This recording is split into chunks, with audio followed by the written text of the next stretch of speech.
Good afternoon. It's Tuesday, August 26th. Health is real, seek help, and the stigma. On the news this afternoon, Rivers Administrator lists measure taken to reduce sufferings of flood victims. More legal hurdles for local government elections as group sues President Tinubu Risiek.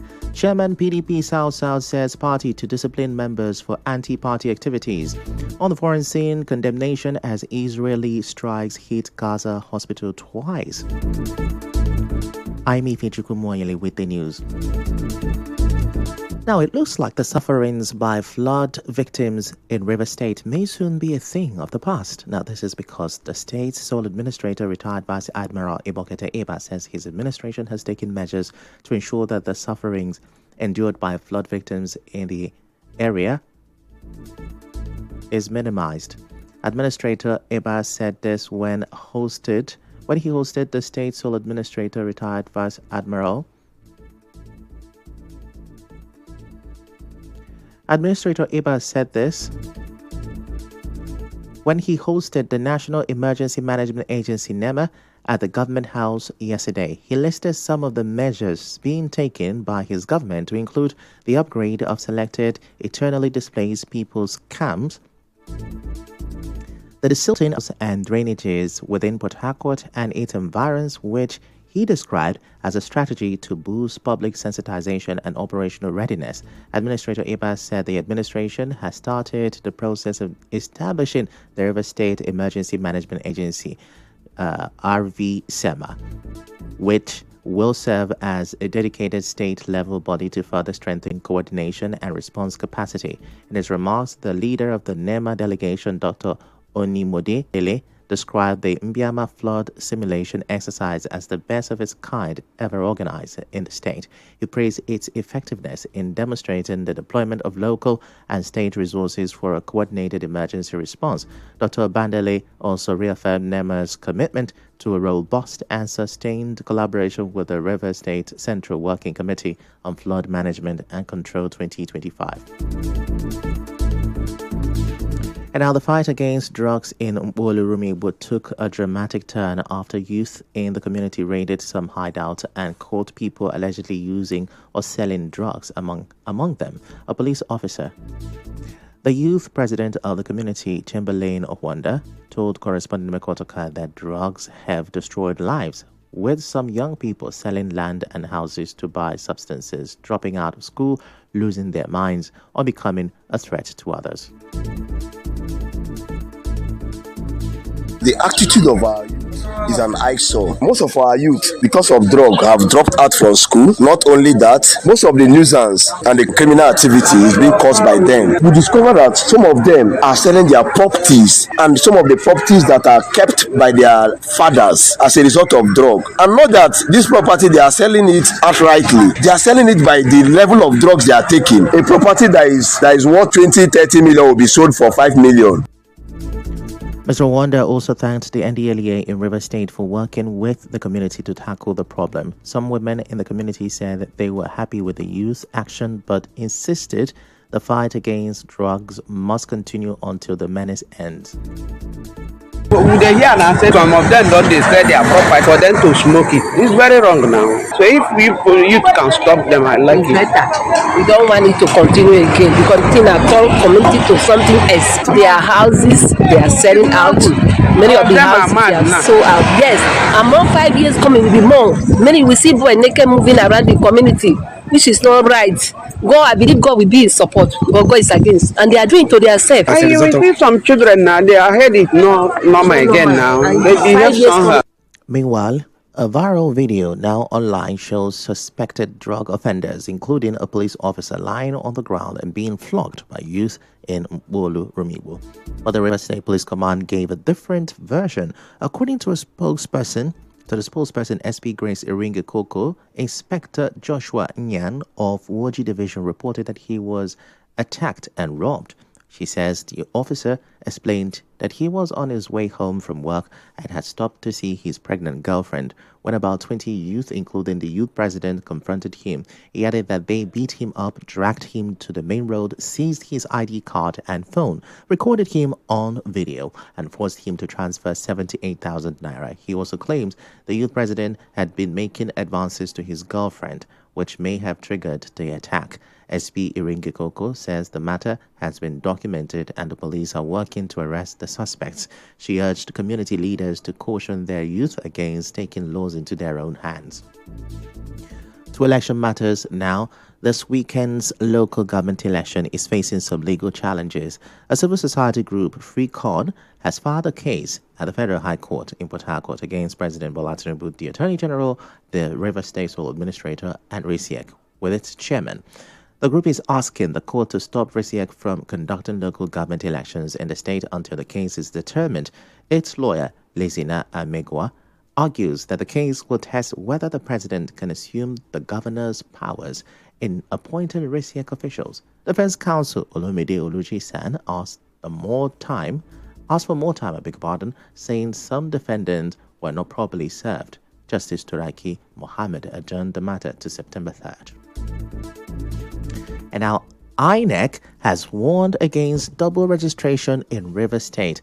Resident Electoral Commissioner Professor Gabriel Yomere says INEC has zero tolerance for such malpractice and anyone caught will be prosecuted. He also urged eligible Nigerians to take the physical phase of registration seriously, explaining the basic requirement needed to complete the process. And it's expected that you will bring along, we are not supposed to register foreigner, to register under E. To be sure that you are a Nigerian, we will demand to have your birth certificate. If you don't have your birth certificate, we will want to see your national passport. If you don't have that, we will want to see your national ID. One of these three is necessary for us to register you. But network hitches nearly frustrated some voters. Here's what some of them told correspondent Suyobi Oruwari. They told us about how to register, everything to register. The network is actually bad because today is the first day. The server is down, but I think they are working on it. We have not done it yet. They said the network is not coming up. So the issue is not from them, it's from Abuja. So we are still waiting. Experience here, the complaint of their server is down from Abuja. This is the state. If they can allow the state to use their server and send to Abuja, I think it will be fast. We're all Nigerians. By keeping people here, today is Monday, we're supposed to be in our business ground. Come here and waste the whole day doing nothing. Server down. We should wait a while to come up. So I'm waiting. Others who successfully completed registration in Port Harcourt also shared their experiences.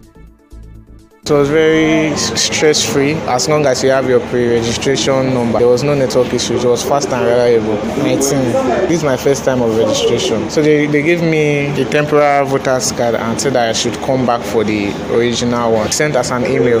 I'm a first-time registrar, and so far my experience has been nice. The network is okay, and I had the privilege to do my pre-registration myself at home. So coming here, everything was easier for me. Yes, I've been captured. The network was very okay. When the voter's card is ready, I'll be notified my email. It was very free, and I did pre-registration online. Our correspondent reports that the continuous voter registration exercise is still ongoing across various centers in the state. And now the People's Democratic Party has zoned its 2027 presidential ticket to the south while retaining the chairmanship position in the north. Party leaders reached the decision at their National Executive Council meeting in Abuja, where Omar Damagum was also affirmed as national chairman. Damagum had been serving in the acting capacity, stepping in after Iyochia Ayu's suspension in 2023. The zoning move comes as the ruling APC has already adopted President Bola Tinubu as its candidate for the 2027 election. The zoning issue has long divided the PDP, with figures like FCT Minister Nyesom Wike warning earlier this year that giving the ticket to the north again would be a costly mistake. Meanwhile, former Rivers Commissioner for Information Obonna Nwuke says the PDP is focused on rebuilding its structures and regaining public trust ahead of future elections. He made this known in a chat with correspondent Suyobi Oruwari.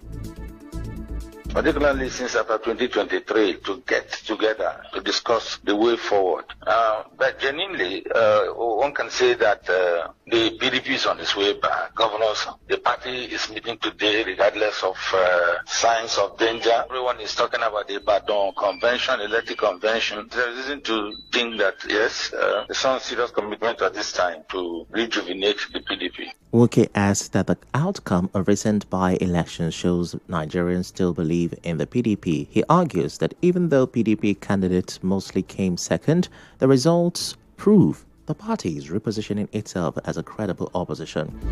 We'll go on a short break now. When we return, we'll tell you what civil servants in River State are saying about the state of the Secretariat complex. Stay with us.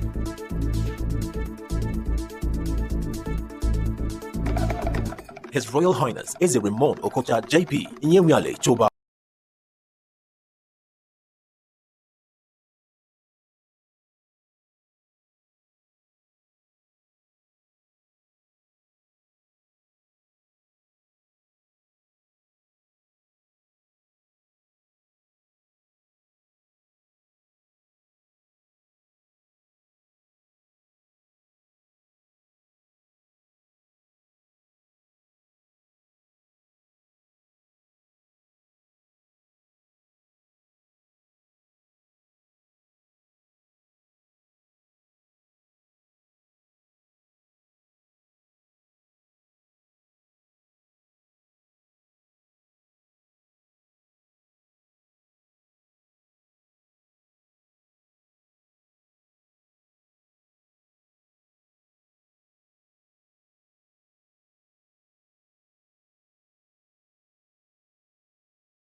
Six illegal health facilities in River State have been shut down by the Interprofessional Anti-Quackery Committee. 2 suspects were also arrested, according to the PRO of the Nigerian Medical Association in River State, Dr. Hope Ovunda. One of the facilities, Bristol Clinic and Maternity at Rumodomaya, was being run by Kingsley Ugu, who posed as a doctor and performed surgeries. He was arrested for impersonation. Another one, Adoration Hospital in Omagwa, was found to be staffed by a 1-month post-internship doctor and 10 auxiliary workers. Both the young doctor and the proprietor have been summoned before the Ministry of Health and the NMA disciplinary panel. In Omagwa, Lucky Pharmacy was shut down after its operator, an auxiliary nurse, was caught consulting patients, administering IVs, and dispensing drugs without a proper license. Another center, Sosan Medical Center along Okmoro Road, was also sealed for running illegally as a residence, NGO, and School of Nursing. The committee also investigated a case in Alu against Ms. Rejoice Ogubie, accused of giving IV medications and conducting traditional births. She denied the allegations, but was warned and educated on the dangers of overstepping her scope. Meanwhile, as part of effort to curb quackery in the health sector, a nurse, Flora Obele, says patients have the authorization to ask nurses to identify themselves professionally as part of their standard practice. Mrs. Obele is the unit secretary of the National Association of Nigerian Nurses and Midwives, NAM, Rumo Kurishi unit, and was a guest on Nigeria Info's Morning Crossfire. She explains that registered nurses can be identified by requesting their PIN numbers. We were allowed to ask the nurse to identify herself professionally before attending to you. As a matter of fact, in our training, you're supposed to introduce yourself to the patient or to the client, and then the patient will give you a consent to go on, and then you go on.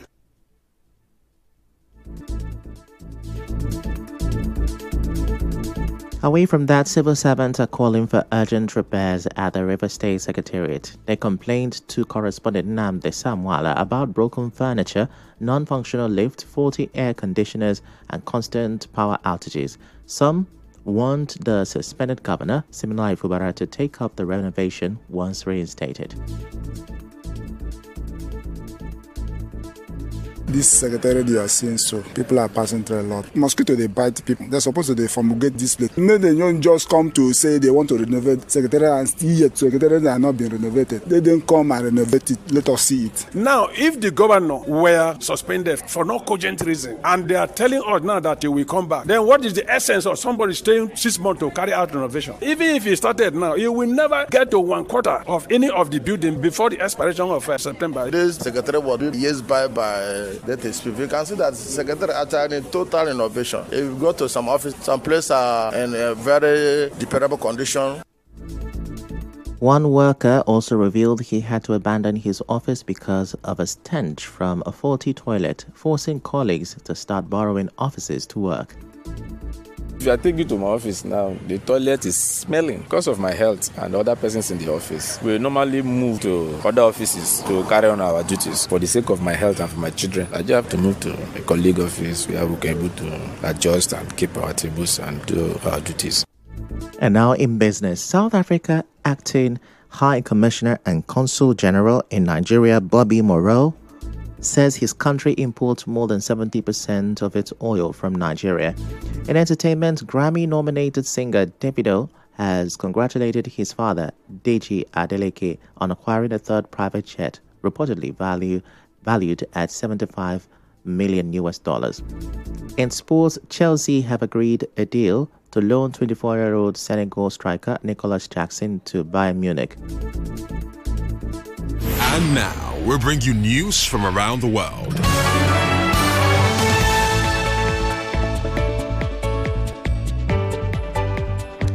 A coalition of African journalists under the umbrella of African Journalists Against Genocide, AJAG, has condemned what it describes as Israel's deliberate targeting of Palestinian journalists in Gaza. The group, founded by Nigerian broadcast journalist Ireti Bakare Yusuf, is made of media professionals from more than 20 African countries. Speaking in a joint video statement, the journalists said their Palestinian colleagues are being punished for telling the truth. The group, which compared the situation to Africa's own history of colonialism, occupation, and apartheid, urged the international community to impose sanctions on Israel similar to those ones placed on apartheid South Africa. Now, the coalition insists that the killings are part of a strategy to silence the media and prevent the truth about the humanitarian crisis in Gaza from reaching the world. The group is demanding accountability under international law and warning that global silence makes the world complicit in the death of Palestinian journalists. They also called on national journalist unions, the Federation of African Journalists, the international press groups to take a stand and demand justice. According to the AJAC, since the start of Israel's military offensive, over 250 journalists have been killed in Gaza, the deadliest period for journalists in the 21st century. Canada, Egypt, Iran, and Saudi Arabia are among the countries that have condemned Israel's attacks on Nasser Hospital, which killed at least 21 people, including 5 journalists. The International Human Rights and Humanitarian Organization, including Doctors Without Borders, MSF, and the Foreign Press Association, have also expressed outrage and shock at the attack, which also targeted medical workers. The UN said Israel must not only follow through on its pledge to probe the deadly hospital attack that killed civilians, including journalists and medics, but ensure those probes yield results. Earlier, Israeli Prime Minister Benjamin Netanyahu described the attacks as a tragic mishap.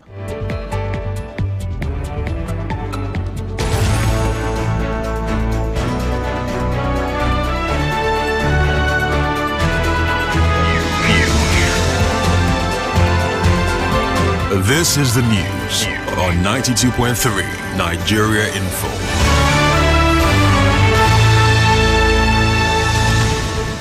That's the news, but here are the headlines we brought you this hour. We told you that the Rivers Administrator, retired Vice Admiral Ibokete Ebas, has listed measures being taken to reduce the sufferings of flood victims. You also heard that there are now more legal hurdles for the local government elections as group sues President Tinubu and Risiak. We reported that the chairman of the PDP South says the party will discipline members for anti-party activities before the next general elections. On the foreign scene, you heard condemnations are trailing Israeli strikes at Gaza hospital and the killing of journalists. The news was edited by Onyeka Chinwosu. To reach the news team, send an SMS on WhatsApp to 0808 721 7215. I'm Ifechukwu Muonyili. Many thanks for listening.